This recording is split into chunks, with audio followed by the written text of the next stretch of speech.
पैसा हिंदुओं का, दान हिंदुओं का, देवस्थान हिंदुओं का, वैष्णो देवी देवस्थान हिंदुओं का, यूनिवर्सिटी हिंदुओं के पैसे की, तो फिर उसमें 84% मुस्लिम छात्रों को एडमिशन क्यों? मतलब अब कुछ नहीं बचेगा इस देश में जिसमें हिंदू मुसलमान ना कर दिया जाए। मैं बिल्कुल विरोध करती हूँ। नहीं भरूंगी। SIR फॉर्म नहीं भरूंगी। नहीं, क्यों करना चाहिए मुझे? 12 वार्ड यानी कि नगर निगम की 12 सीटों पर उपचुनाव है और ये हमारी वजीरपुर विधानसभा के मतदान केंद्र संख्या 7 की वोटर लिस्ट है। और इसमें कमाल की बात यह है कि एक ही व्यक्ति की फोटो 92 बार इस्तेमाल की गई है एक ही पोलिंग बूथ। एनडीए सरकार बनाने के लिए लड़की समूह की जनता का आभार। याद है एक बार इस देश के एक बड़ी पत्रकार होने का दावा करने वाली मैडम जी को इंटरव्यू दे रहे थे देश के प्रधानमंत्री नरेंद्र मोदी साहब। उन्होंने कहा था जिस दिन मैं हिंदू मुसलमान करूं मैं उस दिन राजनीति संन्यास ले लूंगा। पता नहीं क्या क्या उन्होंने कहा था, जबकि उससे 2-3 दिन पहले ही वो घुसपैठ ये ज्यादा बच्चे पैदा करने वाले जैसी शब्दावली का इस्तेमाल कर रहे थे। लेकिन जैसे ही कैमरे पर आए उसके बाद तो निष्पक्षता की मूर्ति बन रहे थे। खैर बात आज मैं प्रधानमंत्री नरेंद्र मोदी की नहीं कर रहा हूं, उन्हीं के आदर्शों पर चलने वाले इस देश के गोदी मीडिया के एंकर्स की बात कर रहा हूं। हर मुद्दे में हिंदू मुसलमान करने वाले एक एंकर की ऐसी धुलाई एक निष्पक्ष पत्रकार ने अपने न्यूज चैनल पर बैठकर किया। यानी वर्सेस दिखाऊंगा गोदी पत्रकार की का सामना जब एक निष्पक्ष पत्रकार से होता है तो सिट्टी पिट्टी गुल कैसे हो जाती है, आज आप देखिएगा। यही नहीं, इसके अलावा आपको दिखाऊंगा कि कौन है वो एक बड़ी नेता जिन्होंने कह दिया कि मैं SIR फॉर्म नहीं भरूंगी और खुली चुनौती दे डाली है, जिससे हालत खराब हो गई है इलेक्शन कमीशन की भी। ये क्या जवाब दिया जाएगा? वहीं आपको दिल्ली में एक वार्ड पर हो रहे उपचुनाव को लेकर क्या खेला हो रहा है वो देखिएगा।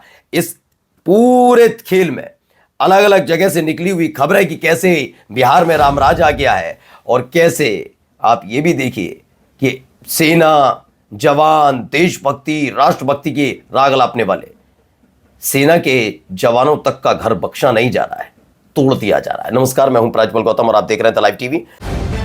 द लाइव टीवी, सच सबसे आगे। सबसे पहले मैं ये बयान सुनाऊंगा। आपको याद ही होगा कि मां वैष्णो देवी मेडिकल कॉलेज को लेकर एक चैनल है जो शायद उसके खुद के एम्प्लॉय भी नहीं देखते, पिता पुत्र बैठकर देख ले तो देख लें। उन्होंने एक मुद्दा उठाया था और ये वैष्णो देवी मेडिकल कॉलेज को लेकर जो मुद्दा उठाया था उसमें घुस गए हैं कौन? इस दौर के गोदी मत पत्रकार, खासतौर पर वो जो हिंदू मुसलमान करने के लिए जाने जाते हैं। उसके अलावा उनका कोई ज्ञान नहीं है। अध कचरा भी जो कचरा आधा ही होता है, लेकिन या तो कचरा भरा हुआ है। जरा सुनिए भाई, कितना देश का विकास चाहता है, सुनिए। पैसा हिंदुओं का, दान हिंदुओं का, देवस्थान हिंदुओं का, वैष्णो देवी देवस्थान हिंदुओं का, यूनिवर्सिटी हिंदुओं के पैसे की, तो फिर उसमें 84% मुस्लिम छात्रों को एडमिशन क्यों? मतलब अब कुछ नहीं। तो ये है अमन चोपड़ा। इनकी उपलब्धि अपनी पूरी इस पत्रकारिता लाइन में इतनी है कि इनको हिंदू मुसलमान करना इनको भी बहुत पसंद है। यकीन मानकर चलिए, अगर इनको मौका मिला तो बीजेपी ने मौका दे तो ये बहुत अच्छा बनेंगे कि भारतीय जनता पार्टी इस दौर की बिल्कुल हिंदू मुसलमान पर टिकी हुई है। कोई आदर्शों की बात करता तो वो ज्यादा दिन चल नहीं पाता पार्टी में। फिलहाल अमन चोपड़ा का ज्ञान आपने सुना और अब दिखाता हूं वहीं उसी जगह कैसे लताड़ पड़ी है तो मुंह छोटा सा रह गया। देखिए, अब कुछ नहीं बचेगा इस देश में जिसमें हिंदू मुसलमान ना कर दिया जाए। वहां पर श्री माता वैष्णो देवी एक मेडिकल कॉलेज चलता है, 50 सीटें उसमें। इस मेडिकल कॉलेज का जो पैसा आता है वो जो माता वैष्णो देवी को श्रद्धालु भक्त लोग चंदा देते हैं उसमें से पैसा आता है। अब वहां पर 50 छात्रों का एडमिशन हुआ, उनमें से 42 यानी कि 84% वो मुस्लिम थे। अब वहां हल्ला कट गया है, अरे हिंदुओं का पैसा हिंदू चंदा देते हैं, ये मुसलमान कैसे एडमिशन ले रहे हैं, दाखिला ले रहे हैं। और आप में से बहुत से लोग सर हिला रहे होंगे कि बात तो ठीक है, बात तो वाजिब है। फिर तो पढ़ाई भी एक जगह सिर्फ मुसलमान पढ़ेंगे, एक जगह हिंदू पढ़ेंगे। आप कहेंगे ऐसा तो हो रहा है। वो व्हाट्सएप पर गलत जानकारियां भी चलती हैं कि जामिया में तो हिंदू कहां पढ़ते हैं लोग। जो संदीप चौधरी जी कह रहे हैं वो बात है अलीगढ़ मुस्लिम यूनिवर्सिटी के लिए, उसका गवाह मैं भी हूं। बस कैसे कहाँ मैं समझा दूंगा आपको, कभी फुर्सत होगी, क्योंकि इसका समझ लिए एक तरीके से छात्र मैं भी रहा। तो संदीप चौधरी जो ये कह रहे हैं, जरा इस बात पर पूरा गौर करिएगा, और ये बात हकीकत है।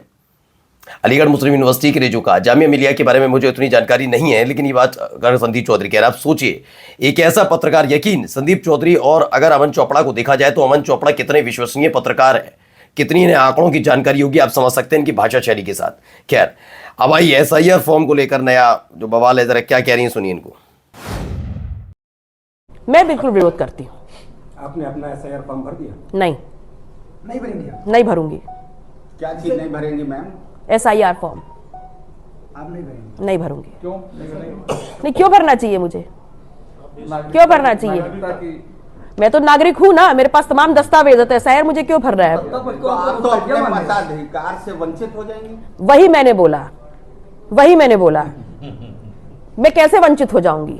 मैं पूरी उम्र अपना वोट दे रही हूँ, आज अगर SIR नहीं भरूंगी तो मैं वंचित हो जाऊंगी? नहीं तो अगर नहीं, मेरा विरोध सिर्फ इतना है कि मेरे पास तमाम वैलिड दस्तावेज हैं, तो अब आप अगर मेरा नाम काटते तो किस आधार?